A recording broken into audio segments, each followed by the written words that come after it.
La República de Colombia, identificada así a través de la Constitución Política de 1886, fue el resultado de un proceso crucial en la consolidación del sistema político del país. Durante este periodo se llevaron a cabo importantes acontecimientos que marcaron la transición de una reforma entre la Constitución de 1863, la Constitución de Río Negro, a la Constitución de 1886. Colombia, antes de 1886, se encontraba regulada por la Constitución de Río Negro, que surgió desde el año 1863. En esta Constitución se cambió el periodo presidencial de 4 años a 2 años. Generó una nueva ciudadanía que permitía la modernización del país, daba una orientación de libertad económica. También se garantizó el derecho fundamental como la libertad de expresión y la igualdad de la ley. En esta Constitución también se abolió la esclavitud, la separación de la Iglesia y el Estado. Además, estableció un sistema de gobierno federal que otorgaba mayor autonomía a los estados. Sin embargo, esta Constitución llegó a su fin por discrepancias políticas y sociales que terminaron en enfrentamientos de sangre que obligaron a reformar la Constitución de 1863. Algunos de los principales antecedentes y factores que impulsaron la reforma constitucional en Colombia fue tal vez la inestabilidad política entre federalistas y centralistas, ya que la Constitución de 1863 tenía un sistema federal, pero en la praxis existía un fuerte centralismo. También las guerras civiles entre liberales y conservadores durante el periodo conocido como la oligarquía, comprendido desde 1863 hasta 1885. De la misma manera, el fortalecimiento del Partido Conservador y la Iglesia Católica después de la Guerra Civil de 1885, como también la necesidad de los conservadores de instaurar un régimen centralista y autoritario que contrarrestara el federalismo liberal de 1863. De igual manera, el deseo de integrar a Colombia después de varias secesiones y guerras civiles entre estados, como la abolición de la esclavitud en 1851, que debilitó el poder económico de los terratenientes esclavistas y se dio el surgimiento de nuevos sectores económicos como los comerciantes e industriales que buscaban mayor participación política. Y por último, cabe resaltar la influencia de la doctrina conservadora y las ideas de hispanidad, centralismo y orden de Miguel Antonio Caro. Hoy les vengo a hablar sobre los actores destacados de la reforma constitucional de 1863 a 1886. El principal fue Rafael Núñez.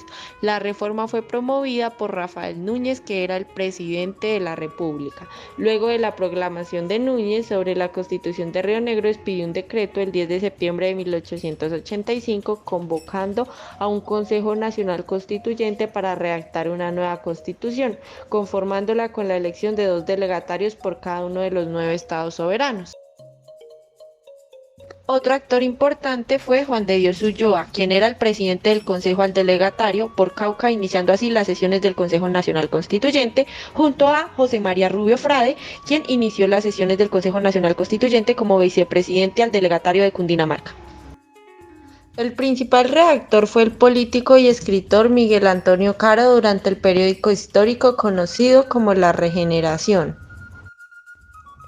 siendo este muy influyente dentro del Consejo. También el mismo Caro, siendo escritor y humanista, tuvo la tarea de parafrasear el borrador con palabras más poéticas y elocuentes para resaltar como una constitución civilizada. Por último, José María Campos Serrano. Luego de que fuera aprobado el borrador con el voto de las municipalidades entre mayo y julio de 1886, la Constitución fue promulgada y ratificada por el presidente Campos Serrano. También es importante mencionar algunas características de la Constitución del 86. La primera de ellas es respecto a la centralización del poder. Esta Constitución estableció un fuerte sistema otorgando amplios poderes al presidente, y pues el poder ejecutivo era ejercido por el presidente de la República, quien también a su vez era el jefe de gobierno.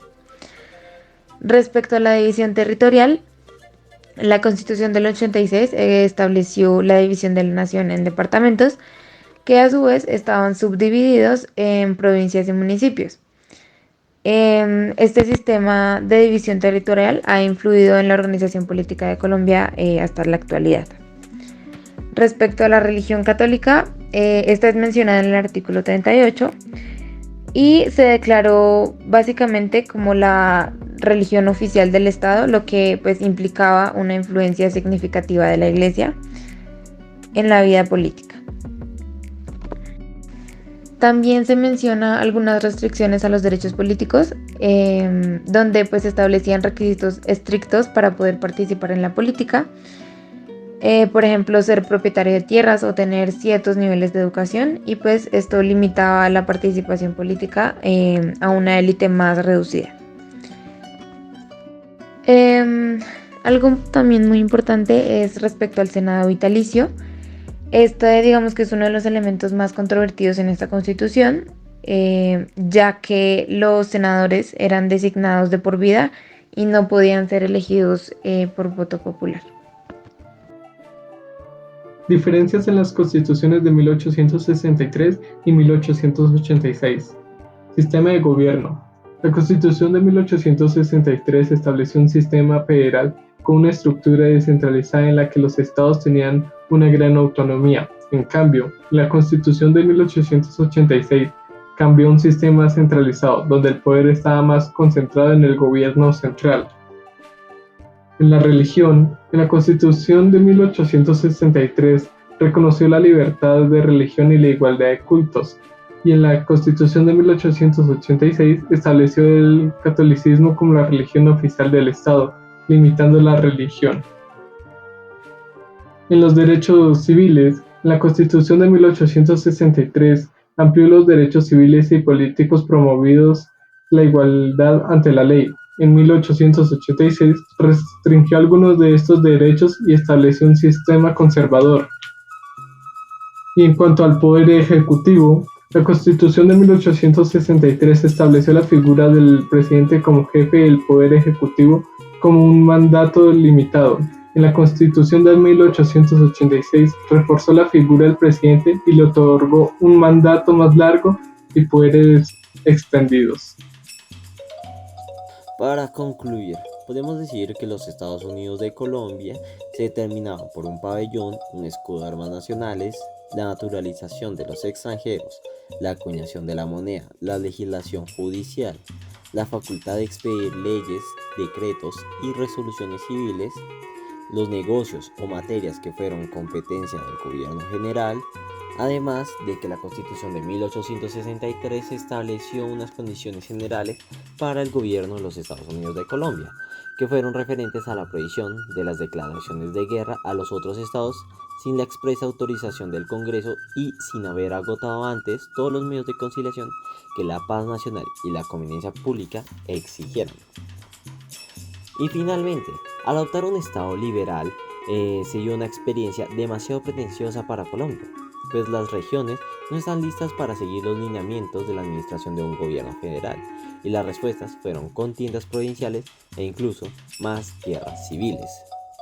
También se generaron diferentes cuestiones con referencia a la limitación del orden público interno en cada estado y los cuerpos armados propios, que fueron un factor de cuestionamiento del orden federal, en el sentido en que el régimen federal se presentó de manera discrepante y muy lejano a las bondades que el ambiente liberal había creado. Y debido a la pertinaz contienda entre los estados de la Unión, junto a la crisis económica, se preparó una nueva fórmula para acabar con el federalismo y el movimiento radical.